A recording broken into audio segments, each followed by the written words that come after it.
എന്റെ പാർട്ടിക്കാരാണെങ്കിലും മറ്റു പാർട്ടിക്കാരാണെങ്കിലും കൊച്ചിന്റെ മകനാണ്, അമ്മാവന്റെ മകളാണ്, രക്ഷിക്കണം എന്നൊക്കെ പറഞ്ഞ് വന്നിട്ട് തുഫാന്റെ കാര്യത്തിൽ ഒരു കാര്യവും, ജയിലിൽ കിടക്കേണ്ടി വരും, വിലം കാണിയേണ്ടി വരും. ഞാൻ ഓർമ്മിപ്പിക്കും, തുഫാൻ അങ്ങ് വന്ന് ചുമ്മാതെ മടങ്ങിപ്പോകും എന്ന് കരുതിയവർ ഉണ്ട്. അവർക്കിപ്പോ കാര്യങ്ങൾ മനസ്സിലായിട്ടാണ്. തുഫാൻ ലഹരിയെ തൂക്കി അടിച്ചേ മടങ്ങും, സംശയം വേണ്ട.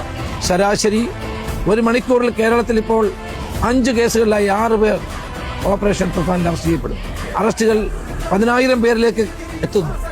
രാജ്യത്ത് നടന്നിട്ടുള്ള ഏറ്റവും വലിയ നർക്കോ ഹണ്ടാണ് ഓപ്പറേഷൻ തുഫാൻ. നമുക്ക് തുഫാൻ പോരാട്ടം തുടരാം. ലഹരിയിൽ നിന്ന് മടങ്ങി വരാൻ തയ്യാറായ ആളുകൾക്ക് തുഫാൻ കെയർ ഒരുക്കാൻ കേരളത്തിലെ എല്ലാ പ്രമുഖ ആശുപത്രികളും തയ്യാറായി കഴിഞ്ഞു. IMA തുഫാൻ കെയറിനായി ഒരു റീഹാബിലിറ്റേഷൻ പ്രോട്ടോകോൾ തയ്യാറാക്കുകയാണ്. തുഫാന് നാടാകെ പിന്തുണ വർദ്ധിക്കുന്നു. തുഫാനിലൂടെ കേരളം സൃഷ്ടിക്കുന്ന ഈ മാതൃക അഭിമാനകരമാണ്. ഇന്ത്യ മുഴുവൻ പടർന്നു നിൽക്കുന്ന ഈ നർക്കോ ഹണ്ടിനെ കൂടുതൽ ശക്തിയോടെ മുന്നോട്ട് കൊണ്ടുപോകാൻ, വീശിയടിക്കാൻ എല്ലാവരുടെയും പിന്തുണ ഞാൻ അഭ്യർത്ഥിക്കുന്നു.